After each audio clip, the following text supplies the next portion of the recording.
yor bongo. xam naa ni Adama Fall moo yor bongo. Adama Fall mooy yor bongo xam naa ni Patrice Sallé moom tama lay yor. donc en réalité c'est pour démontrer que ni au moins ñi nekk ci biir plateforme de F24 c'est des républicains et des démocrates parce que depuis lors il se plie à toutes les décisions yi nga xam ne autorité préfectorale du koy génne. boobu ba léegi défiewuñu l'autorité en aucun cas autant dans le discours autant dans la démarche. défiewuñu l'autorité. et je pense rien que pour ça waroon nañ leen quand même di autoriser seen ay. loolu rek jar na effectivement ñu koy wane di si insister. te encore que candidat yi man fu mu toll nii candidat yi lay gën a waxal parce que tamit fu ñu jëm la incha allah yàlla ñu ko fekkee ak jàmm ak tal mais candidat yi tamit war nañu mën a fexe autorité administrative bi. comme nu ngay joxe délai nit ki pour mu dem déposer autorisation ba façon de parler moom itam elle doit avoir autant pour moi l'autorité administrative l'obligation rendre li nga xam génne li nga xam mooy bataaxal bi 3 jours francs ou 5 jours francs laata bésu manifestation bi pour nit yi am temps dem attaquer ko fu ñu ko war a attaquer mais bu ñu xaaree ba ci veille bi wala ñu xaar ba ci jour bi à 12 heures alors que la manifestation est à 13 heures quelque part en réalité dafay am des airs de sabotage defe naa ni loolu moom dafa nekk war a nekk une obligation pour toute autorité administrative 3 jours francs avant la manifestation nga génne bataaxal bi. li topp si loolu nag jàpp naa ni F24 boobu ba léegi nag war nañu mën a autoriser seen marche waaye nag le niveau d'interdiction bu ñu koy wax di insister sur les interdictions bi ngeen di nekk opposition APR nekk opposition PS nekk opposition AFP nekk opposition quand on parlait et on insistait sur le nombre des interdictions c'était lié justement aux manifestations politiques malheureusement chaque jour que Dieu fait ay secteurs yi marche c'est des secteurs d'activité yoo xam ne dafa concerner un secteur professionnel. Oui. Alors que quand on parle de politique comme ni ñu koy pratiquer fii au Sénégal avec les partis politiques. En réalité organisation privée la yoo xam ne en réalité l'intérêt est collectif. à telle enseigne que collectivement bu ñu wootee. c'est les Sénégalais de toutes couches et de toutes souches et de tout secteur professionnel. ñu leen di wuy si.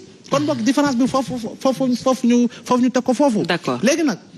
bu ñu ñëwee defe naa ni tamit fii moom expérience moom ëppale ko fii Khalifa Sall jamono yi barewul waaw kooku moom il faut ñu nangu ko si ñi nga xam ñi ngi si langue politique bi jamono ji dëgg na am Idriss Seck nekk na candidat en 2012 2007 2012 wëlbatiku nekk candidat en 2019 mais nit kookee itam defe naa ni c'est un acteur politique nekkoon si biir parti socialiste bu yoroon l'appareil mu dugg si langue politique étant très jeune nekk na secrétaire national à la vie politique du parti socialiste pendant autant d'années il a été ministre et député ba muy nekk candidat avec tous les déboires nekk maire de Dakar avec tous les déboires yu mu dund ba jamono ji mu war a mu acheminé wu pour nekk candidat donc expérience tamit politique il faut comme ñu nangul nit kooku donte ne Idriss Seck tamit très jeune depuis 88 à peu près si je ne me trompe. Mais il y a l'expérience politique sur ce point mais également il y a l'expérience électorale ça veut dire. Non, l'expérience électorale par rapport à. Non, je dis l'expérience électorale. Présenté wu ci élection présidentielle. nangul dëggoo du ma teggi Idriss Seck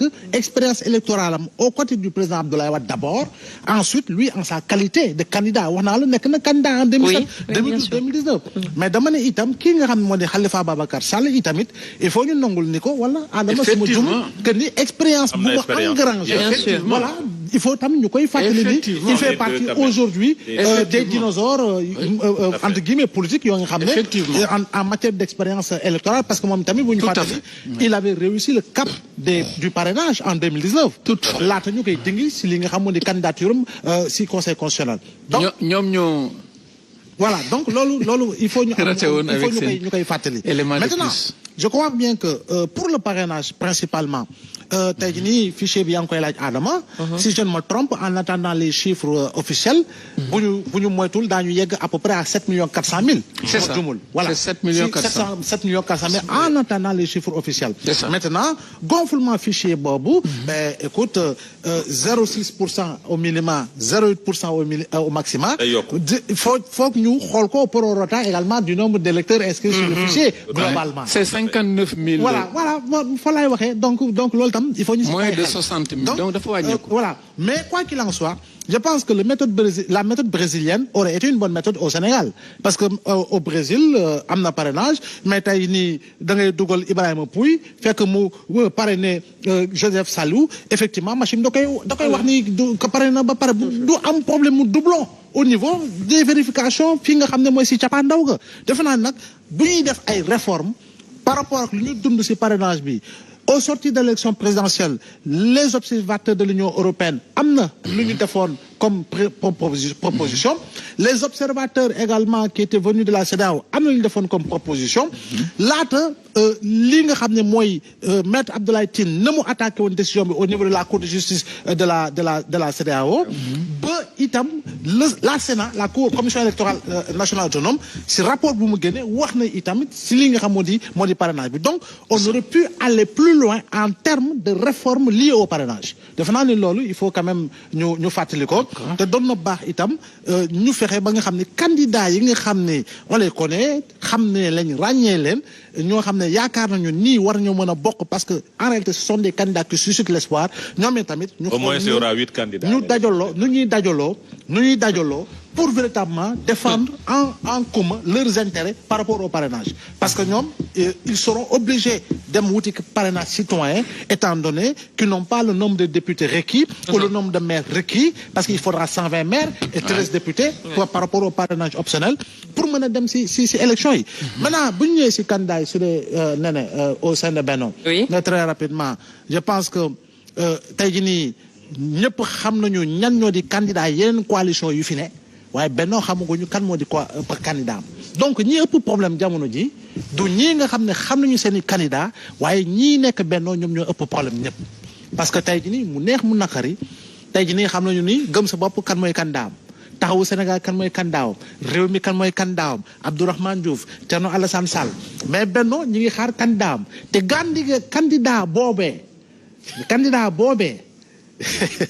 tu mi ngi may retalloo sax candidat boobee dina jur yeneen i candidat forcément dina jur yeneen i candidats qui vont sortir des flancs de l'APR d'une part mais également des flancs de la coalition Benno Bokk Yaakaar d'autre part parce que biir APR parce que moom wax na ko am na ñoo xam ne du ñu ànd on le sait pertinemment la crise de leadership et les guerres intestines sont légion au niveau de l'APR tey jii Abdoulaye Daouda Diallo bu bokkul su gouvernement bi te ñu jàppoon ni c'était un bon ministre des finances mais c'est parce que il a été nommé premier ministre un de ses principaux rivaux si biir APR te biir APR ñoom seen bopp ñu naan nous sommes les membres fondateurs de l'APR wax nañ ko pour nekk suñu candidat faw nga gagner bureau de vote. teg nañ ay conditions déjà faw nga gagner sa centre de vote.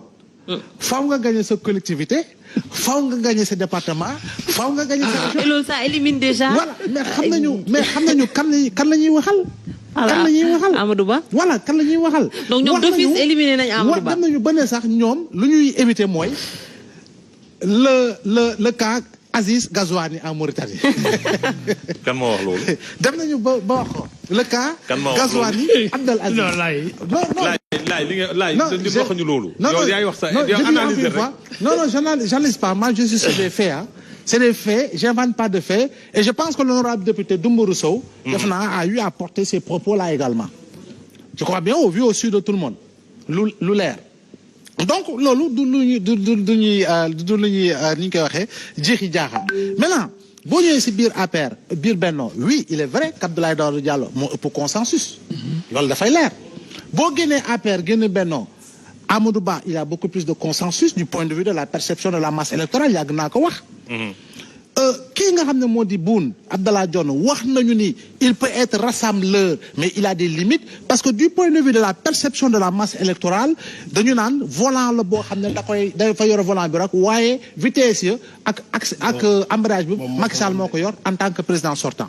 C'est un point de faiblesse boo xam ne amaana Sénégalais bi am na nu mu koy gisee maintenant nag il appartient aux gens de Benno jëm si li nga xam ne mooy transformer loolu en opportunité boo ñëwee si Mame Boye Diao il a la légitimité forcément au moins créer une liste parallèle dem na élection gagné na Kolda maintenant moom quelle est son approche au-delà de Kolda avec les populations sénégalaises de manière générale ça peut être également un point de faiblesse pour lui Aly Ngouille Ndiaye Il a gagné Linguère, oui, mais quel est le poids électoral de Linguère présentement comparé au poids électoral de manière générale, même si l'on dit qu'il a des entrées, dit-on, dans les cercles religieux, principalement à Touba, mais avoir des entrées dans les cercles religieux ne signifie pas pouvoir bénéficier de consignes de vote. Tu vois quoi? Donc, l'autre situation, et quel que soit le choix, et quel que puisse être le choix, il faut savoir une chose, et qui est essentielle. Quoi? Depuis 2012, jusqu'à sa déclaration solennelle à la nation, il n'y avait qu'une seule constante.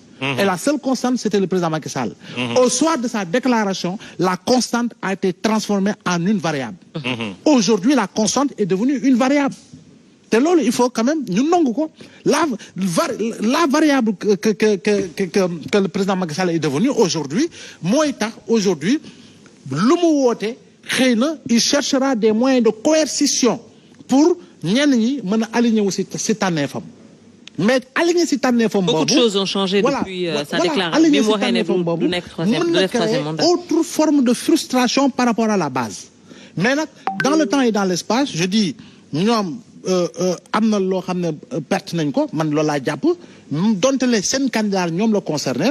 Maintenant du point de vue de la symbolique, c'est vrai que le parti socialiste dañ koy wax laata muy dem di def réunion bureau politique à la maison du parti, professeur Iba Der Thiam moo ko coow fu ne. Mais c'est au niveau de l'Assemblée nationale lañ doon daje. Président Abdoulaye Wade, il a tenu ses comités directeurs au palais. Le président Macky Sall, il tient ses réunions de secrétariat exécutif national au palais. Mais li nga xamone tant de candidats bu wara joggé sen coalition defe naa ne nag lieu bi gënoon approprié c'était la permanence nationale de l'APR.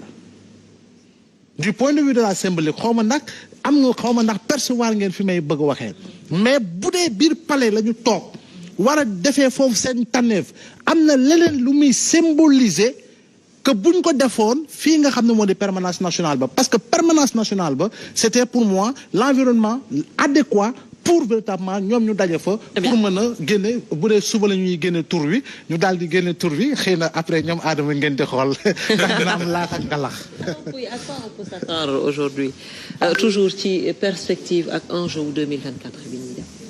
Bon man li may jëkk a wax rek mooy 2024 moom. fi mu ne nii kenn mënut a wax ne diw mooy nekk président au Sénégal. Oui.